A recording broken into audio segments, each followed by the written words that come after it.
Bapak, Ibu, saudara-saudari, dan anak-anak yang terkasih, salam belas kasih hati kudus Yesus.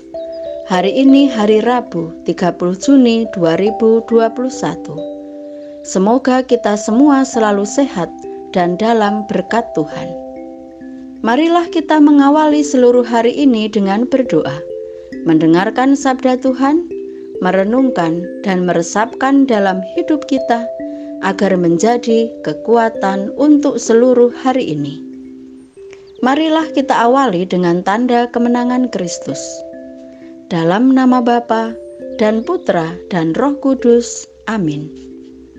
Inilah Injil Yesus Kristus menurut Matius, bab 8, ayat 28 sampai 34. Dimuliakanlah Tuhan. Pada suatu hari, Yesus menyeberang ke Danau Genesaret dan tiba di daerah orang Gadara. Datanglah dari pekuburan 2 orang yang kerasukan setan menemui Yesus. Mereka sangat berbahaya, sehingga tidak seorang pun yang berani melalui jalan itu. Dan mereka itu pun berteriak, katanya, "Apa urusanmu dengan kami, hai anak Allah?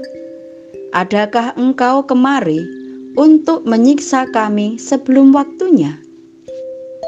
Tidak jauh dari mereka itu, sejumlah besar babi sedang mencari makan. Maka setan-setan itu meminta kepadanya, katanya, "Jika engkau mengusir kami, suruhlah kami pindah ke dalam kawanan babi itu." Yesus berkata kepada mereka, "Pergilah." Lalu keluarlah mereka dan masuk ke dalam babi-babi itu. Maka terjunlah seluruh kawanan babi itu dari tepi jurang ke dalam danau dan mati di dalam air.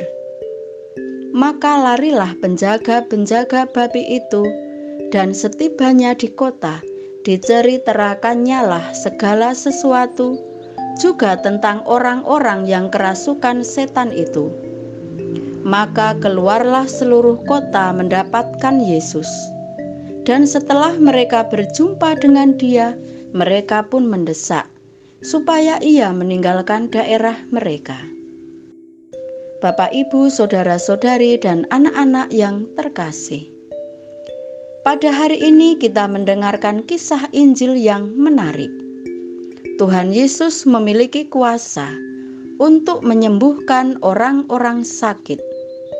Fenomena alam seperti angin sakal dan gelombang danau juga takluk kepadanya.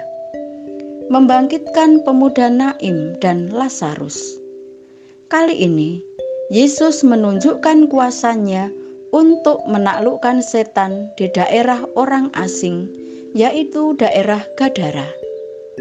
Tak seorang pun berani melewati daerah itu. Hanya Yesus yang melewatinya dan mampu menaklukkan setan-setan. Setan-setan merasa mereka telah merasuki manusia dihadang oleh kuasa ilahi Yesus, sehingga mereka berteriak dengan nada ketakutan, "Apa urusanmu dengan kami, hai anak Allah? Adakah engkau kemari untuk menyiksa kami sebelum waktunya?" Memang orang-orang Yahudi percaya bahwa setan itu berkuasa bagi manusia hingga saat sebelum pengadilan terakhir.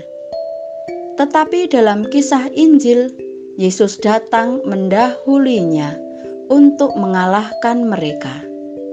Memang tugasnya adalah mencampuri urusan manusia dalam hal menyelamatkan manusia dari kuasa setan, supaya manusia memperoleh keselamatan.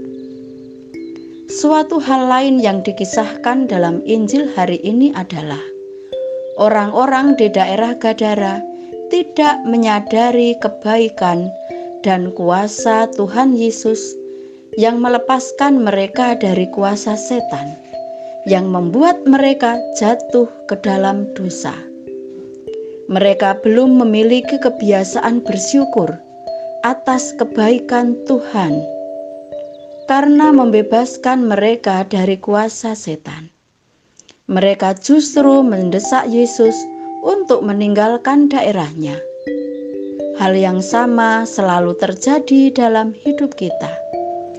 Terkadang kita lupa bersyukur atas kebaikan Tuhan dan sesama dalam hidup kita. Terkadang kita juga merasa khawatir, merasa takut, dan kurang percaya akan kuasa Yesus dalam hidup kita.